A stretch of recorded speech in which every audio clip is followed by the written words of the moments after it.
Hello students, आज के हम इस वीडियो में बात करेंगे नाबार्ड के बारे में। नाबार्ड आपका एक एग्रीकल्चर एंड रूरल डेवलपमेंट है। NABARD stand for national bank for agriculture and rural development. जैसा कि हम जानते हैं कि जो इंडियन इकोनॉमी है आफ्टर इंडिपेंडेंस, हमने किस पे ज़्यादा फोकस किया? हमने फोकस किया इंडस्ट्रीज को बढ़ाने के लिए कि हम इंडस्ट्रीज को क्या करेंगे, इम्प्रूवमेंट करेंगे उनका, और ज़्यादा टेक्नोलॉजी इम्प्रूव करेंगे। बट जैसा कि हम जानते हैं कि मोर देन 50%, मोर देन 60% जो पॉपुलेशन है इंडिया की, वो रूरल एरिया में रहती है और मोस्टली किस पे डिपेंड है? एग्रीकल्चर पे डिपेंड है।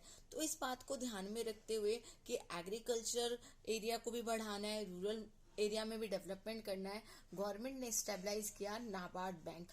जैसा कि नाम से सजेस्ट होता है कि जो नाबार्ड बैंक है वो किसके लिए? रूरल डेवलपमेंट के लिए, ताकि जो रूरल एरिया है वहां पर ज़्यादा फोकस किया जाए, वहां के डेवलपमेंट किया जाए, एग्रीकल्चर का डेवलपमेंट किया जाए। जो मोस्टली डिपेंड किस पर है? हम बात करें कि जो आपका एग्रीकल्चर का डेवलपमेंट है वो किस पे डिपेंड है? मोस्टली नाबार्ड बैंक है। NABARD bank is responsible for the development of small industries, cottage industries and any other such rural projects. तो मोस्टली हम कह सकते हैं कि जो नाबार्ड बैंक है उसका मेन जो टास्क है वो किस पे फोकस करना है? रूरल डेवलपमेंट पे ही फोकस करना है। रूरल डेवलपमेंट के लिए ही एग्रीकल्चर एक्टिविटीज भी आ जाती है। इसी में आपके जो स्मॉल स्केल इंडस्ट्रीज है जो रूरल एरिया में है वो भी इंक्लूड हो जाती है। नाबार्ड बैंक आपको स्टेबलाइज किया गया 12 जुलाई 1982 में, यानी अप्रॉक्स को 40 ईयर्स होने वाले हैं 12 जुलाई को स्टेबलाइज हुए। कैसे स्टेबलाइज हुआ? ये जो आपका नाबार्ड बैंक है उसको स्टेबलाइज किया है, आपको रिकमेंडेशन दी गई अलग अलग कमिटीज ने, और जो आरबीआई है उसने भी मदद की कि हाँ हमें एक ऐसा बैंक स्टेबलाइज करना है जो रूरल एरिया को क्या प्रोवाइड कर सके, क्रेडिट प्रोवाइड कर सके।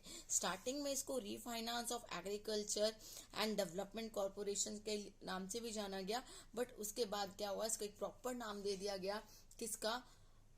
नाबार्ड का, यानी कि national bank for agriculture and rural development. NABARD जब स्टेबलाइज हुआ था तो इसकी इनिशियल कैपिटल सिर्फ और सिर्फ 100 करोड़ थी, यानी कि 100 करोड़ से स्टार्ट किया गया था ये। और अब अगर हम देखें 31 मार्च 2020 के अकॉर्डिंग जो इसकी कैपिटल है वो कितनी है? 14,080 करोड़ रुपीस। यानी कि देखिए आप, जब स्टेबलाइज हुआ था तब इनिशियल जो इसकी कैपिटल थी वो कितनी थी? स्टार्टिंग हुआ था 100 करोड़ से हुआ था, और अब इसकी कैपिटल कितनी पहुंच चुकी है? 14,080 करोड़। अगर हम बात करें इसके फीचर्स की कि ये क्या है, नाबार्ड बैंक के अंदर क्या इंक्लूड होता है, या नाबार्ड बैंक आखिर में है क्या, तो ये एक फाइनेंसिंग रूरल इंडस्ट्रीज है। क्या करता है ये? जो फाइनेंस करता है किसको? रूरल इंडस्ट्रीज को। यानी कि जो रूरल एरिया में जो भी इंडस्ट्रीज है, मोस्टली वहाँ पर स्मॉल इंडस्ट्रीज होती हैं, उनको स्टेबलाइज करता है, उनकी हेल्प करता है किस चीज में? फाइनेंस वगैरह देने में। It provide loan to commercial and cooperative banks to promote rural employment. इसके साथ साथ ये जो रूरल एरिया में बैंक है, जैसे आपका आरआरबी बैंक है, कोई कमर्शियल बैंक है, या फिर कोई रूरल एरियाज में बैंक स्टेबलाइज है, उनकी भी हेल्प करता है, उनको फंड प्रोवाइड करता है ताकि वो आगे जाके लोगों को, फार्मर्स को, जो वहाँ पे इंडस्ट्रीज है उनको लोन प्रोवाइड कर सके, ताकि वो क्या हो सके? सेल्फ हेल्प ग्रुप बन सके, कि अब पैसा उनको दें और वो अपना बिजनेस खुद स्टार्ट कर पाए। नेक्स्ट है असिस्टेंस टू फाइनेंशियल इंस्टीट्यूशन। तो जितने भी, जो ऊपर वाला पॉइंट है उसी से रिलेटेड है ये पॉइंट भी, जितने भी फाइनेंशियल इंस्टीट्यूशन है, लाइक रीजनल रूरल बैंक हो गया आपका, कमर्शियल बैंक हो गया, कोऑपरेटिव बैंक हो गया, जो रूरल एरिया में उनको ये फाइनेंशियल असिस्टेंस देता है, मतलब उनकी हेल्प करता है, उनको फंड प्रोवाइड करवाता है ताकि उनका मैनेजमेंट इंप्रूव हो सके, और साथ साथ में क्या हो कि उनके पास अवेलेबिलिटी ऑफ फंड हो ताकि वो आगे लोन दे सके, क्रेडिट पे दे सके, किनको? जो नीडी फार्मर्स हैं, या फिर कह सकते हैं कि जो नीडी लोग हैं उनको। नेक्स्ट है क्रेडिट फॉर रूरल डेवलपमेंट। ये किसके लिए उधार देता है? रूरल डेवलपमेंट के लिए। ठीक है। It takes initiatives in the development of different activities in the rural areas by providing funds to state government. ये स्टेट गवर्नमेंट को भी फंड देता है ताकि रूरल एरिया, जो भी स्टेट में रूरल एरियाज है वहाँ का डेवलपमेंट हो सके। साथ साथ में ये इम्प्रूवमेंट भी करता है किसमें? Of small and minor irrigation by way of promoting agriculture activities. Agriculture activities को भी प्रमोट करता है। ये एक एपेक्स बैंक है। एपेक्स क्या होता है? मुख्य। अगर हम बात करते हैं जैसे सेंट्रल बैंक, सारे बैंक कमर्शियल बैंक का एपेक्स बैंक है ना, ऐसे ये जो नाबार्ड है, जितने भी रूरल एरियाज में बैंक है उनका क्या है? मेन एपेक्स बैंक है, यानी कि इसी से ज्यादातर सारे जितने भी बैंक्स होते हैं उनको फंड अवेलेबल होता है। NABARD act as an apex bank for meeting the credit needs of all types of agriculture और रूरल डेवलपमेंट। जितने भी एग्रीकल्चर या रूरल डेवलपमेंट के लिए हमें पैसा चाहिए होता है तो वो उसको प्रोवाइड कौन करवाता है? आपका नाबार्ड बैंक। फिर है रिकमेंडेशन टू आरबीआई। ये आरबीआई को रिकमेंड करता है कि कहाँ कहाँ हमें ब्रांचेस खोलनी है, ठीक है, स्टेट कोऑपरेटिव बैंक्स की, रीजनल रूरल बैंक की। मतलब पहले तो पूरा, क्योंकि एपेक्स बैंक है, पूरा पहले चेक करता है, कंट्रोल होता है उसका। फिर ये जो आपका आरबीआई उसको रिकमेंड भी करता है किसके बारे में, कि किसको लाइसेंस देना है, कौन कौन सा नई जगह हमें ब्रांचेस खोलनी है कोऑपरेटिव बैंक्स की और रीजनल रूरल बैंक की। और सिक्स्थ ये क्या करता है? डेवलपमेंट करता है किसका? नेशन का। देखिए हमने बात की कि एग्रीकल्चर हो गया आपका, रूरल डेवलपमेंट में हेल्प करता है। तो एग्रीकल्चर और रूरल एरियाज जो है वो जो उनकी इनकम होती है या प्रोडक्टिविटी होती है उनकी, वो नेशनल इनकम में हेल्प करती है।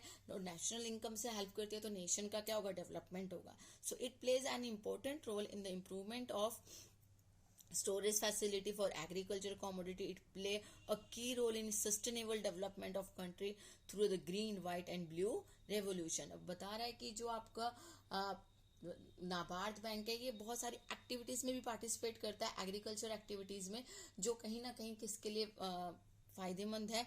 नेशन के लिए, जिससे क्या होगा? डेवलपमेंट ऑफ नेशन होगा। अब थोड़ा सा इसके बारे में ब्रीफली जान लेते हैं। तो अगर बात करें प्रीडेसेसर की, तो पहले क्या था? इसका नाम agriculture refinance and development corporation. फिर फॉर्मेशन हुई इसकी 12 जुलाई 1982 में, यानी कि लगभग 40 ईयर्स अगो और 39 ईयर्स कह सकते हैं। टाइप कैसा बैंक है? रेगुलेटरी बॉडी है। किसको रेगुलेट करता है? आरबी, जो रीजनल रूरल बैंक है आपके, कमर्शियल बैंक है रूरल एरिया में आपके, ये कोऑपरेटिव बैंक है, इनको रेगुलेट करता है। हेडक्वार्टर कहाँ है इसका? मेन हेडक्वार्टर इसका मुंबई, इंडिया में है। ऑनर यानी इसको चलाता कौन है? Ministry of finance, government of India. Chairman, फिलहाल इसके चेयरमैन है गोविंदा राजुलू चिंटाला। और इसकी जो वेबसाइट है जहां पर हम देख सकते हैं आरआरबी के बारे में कि नाबार्ड के बारे में कि क्या क्या करता है, किस तरह से सबको कंट्रोल करता है, वो है www.nabard.org। तो ये कुछ इसके बारे में था, नाबार्ड के बारे में, उसके फीचर्स थे। अब पढ़ लेते हैं इसके फंक्शंस कौन कौन से, कि नाबार्ड एक्चुअल में करता क्या है। वैसे तो फंक्शन से ही हमें क्लियर हो गया है कि जो नाबार्ड है वो रूरल डेवलपमेंट में पार्टिसिपेट करता है, एग्रीकल्चर एक्टिविटीज वगैरह करता है। अब थोड़ा सा इनके बारे में और डिटेल में जान लेते हैं। तो फंक्शंस ऑफ नाबार्ड की बात करें तो सबसे पहले the NABARD scheme aims to provide funds for India's rural infrastructure to enable long term irrigation facilities. तो सबसे पहले वो क्या चाहता है कि जो रूरल एरिया है वहां पर भी इंफ्रास्ट्रक्चर का डेवलपमेंट हो। इसके लिए क्या प्रोवाइड करता है? वो फंड, मनी प्रोवाइड करता है। Second, generally offerings financial services and aids for the development and improvement of rural India. तो रूरल इंडिया के डेवलपमेंट के लिए, इम्प्रूवमेंट के लिए क्या प्रोवाइड करता है? ये फाइनेंशियल सर्विस यानी कि पैसा प्रोवाइड करता है।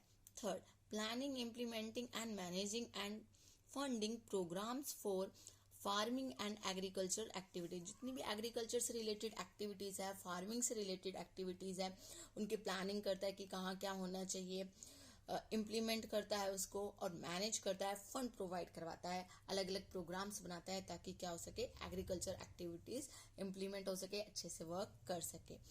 Provide all kinds of funding services for developing and growing food and processing units and food parks in designated area. तो क्या चाहता है कि जितने भी डेजिग्नेटेड एरियाज हैं वहां पर जो आपके फूड है या फिर कह सकते हैं जितने भी तरह के आपके एग्रीकल्चर से रिलेटेड एक्टिविटीज है उन सबको क्या करता है? फंडिंग सर्विसेज यानी कि पैसा प्रोवाइड करवाता है। मेन काम जो इसका है वो यही है कि एग्रीकल्चर डेवलपमेंट के लिए, एग्रीकल्चर के इम्प्रूवमेंट के लिए, रूरल एरिया के इंफ्रास्ट्रक्चर के इम्प्रूवमेंट के लिए क्या प्रोवाइड करता है? फंड प्रोवाइड करता है, ताकि वहां पे फाइनेंस प्रॉब्लम ना हो सके। और जब फाइनेंस प्रॉपर अवेलेबल होगा, क्रेडिट फैसिलिटी प्रॉपर अवेलेबल होगी, तो डेवलपमेंट होगा।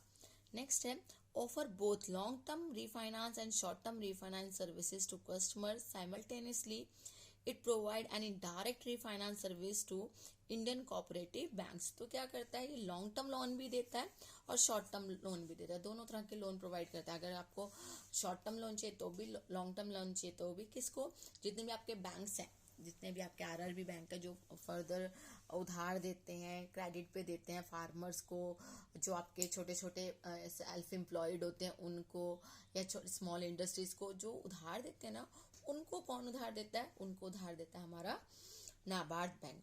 Offering lending services, cold chain and storage infrastructure to rural warehouses. इसके साथ साथ क्या करता है, उधार देता है ताकि क्या कर सके, वेयर हाउसेज वगैरह प्रॉपर बना सके, स्टोरेज फैसिलिटीज हो सके, ताकि क्या हो, फार्मर्स को आसानी हो। वेयर हाउसेज होंगे प्रॉपर तो वो अपने जो क्रॉप प्रोड्यूस है वो उसको सेफ रख सकेंगे और उनको सस्ते में गुड्स बेचनी नहीं पड़ेगी। ये स्टोरेज फैसिलिटी भी प्रोवाइड करवाता है और साथ साथ में इंफ्रास्ट्रक्चर भी ऐसा देता है ताकि क्या हो सके कि जो फार्मर्स है वो अपना सामान जो है, अपना कह सकते हैं कि जो प्रोड्यूस है, प्रोडक्ट है, या जो आपके क्रॉप्स वगैरह है, वहां पर क्या कर सकते हैं, एक टाइम लिमिट तक वहां पर इजीली रख सकते हैं। Marketing federation can receive credit facilities from NABARD scheme. जो नाबार्ड स्कीम है उसमें अगर आप मार्केटिंग वगैरह करना चाहते हैं तो उससे भी आप नाबार्ड स्कीम के थ्रू आपको क्या मिल सकता है, क्रेडिट मिल सकता है, उधार मिल सकता है। Creating new policy for India's rural financing institution. जितने भी रूरल एरियाज में फाइनेंशियल इंस्टीट्यूशंस है उनकी हेल्प करने के लिए कोई ना कोई नई नई स्कीम्स चलाता रहता है। अगर हम बात करें कि अब तक इसने क्या अचीव किया है, तो जब से नाबार्ड बना है उसने बहुत सारे रूरल एरियाज में डेवलपमेंट किया है, रूरल फाइनेंस प्रोवाइड करवाया है, स्मॉल स्केल आपकी इंडस्ट्रीज होगी, कॉटेज इंडस्ट्रीज होगी, उन सब की हेल्प की है by way of providing short term loan, long term loan, ये सारी चीजें उसने ऑलरेडी प्रोवाइड करवाई है। लिखा है nearly ₹4,000 crore has been distributed clearing 90s compare to ₹1,200 crore during 80s। तो बता रहा है इसने अब तक कितने करोड़ रुपीस लगा चुके हैं डेवलपमेंट के लिए, रूरल एरिया के डेवलपमेंट के लिए 4,000 करोड़ रुपए लगा चुके हैं, जो कि डिस्ट्रीब्यूट किए थे 90s में और 80s में भी काफी सारे उन्होंने दिए हैं। क्या मतलब, उधार प्रोवाइड कराया है, इंफ्रास्ट्रक्चर फैसिलिटी प्रोवाइड कराई है, पैसा लगाया है रूरल डेवलपमेंट के लिए। By way of medium term finance, अब ये किसमें किया इसने, शॉर्ट टर्म फाइनेंस में कितने पैसे दे चुका है ऑलरेडी, 4,000 करोड़। अगर हम बात करें मीडियम टर्म फाइनेंस के तो nearly ₹400 crore have been provided and they have been utilized mainly by state affected by natural calamities. तो किसको 400 करोड़ रुपए वो कहाँ दे चुका है, मीडियम टर्म फाइनेंस में दे चुका है, जो मोस्टली कहाँ यूज किया गया है, जहाँ पे नेचुरल क्लैमिटीज आ जाती है, जैसे आपका बाढ़ आ गया, सूखा हो गया, इन सब जगह पे। इन लॉन्ग टर्म लोग more than ₹240 crores have been sanctioned for contributed to the share capital of cooperative institutions। cooperative institution जो हेल्प करते हैं फर्दर किसकी, रूरल एरिया में क्रेडिट प्रोवाइड करने में, उनमें भी कितना खर्च कर चुका है वो, 240 करोड़ रुपीस। तो नाबार्ड ने एक बहुत इंपॉर्टेंट रोल प्ले किया है किस चीज में, एग्रीकल्चर के इम्प्रूवमेंट में, कैसे प्रोवाइड की है, स्टोरेज फैसिलिटीज प्रोवाइड की है ताकि जो एग्रीकल्चर कमोडिटी है वो खराब ना हो सके। इसने प्रमोट किया है किसको, एग्रीकल्चरल प्रोडक्ट्स को, ताकि एक्सपोर्ट कर सके ज्यादा से ज्यादा, जिसमें आपके फ्रूट्स, वेजिटेबल सब इंक्लूड है। It has play a supplementary role in sustaining green revolution in the country. जो ग्रीन रेवोल्यूशन आया था आपका 1966 में, उसमें भी उसके मतलब ताकि वो पूरा अच्छे से लागू हो सके, जो ग्रीन रेवोल्यूशन है उसके अचीवमेंट के लिए भी इसने हेल्प की है, किसने, नाबार्ड ने।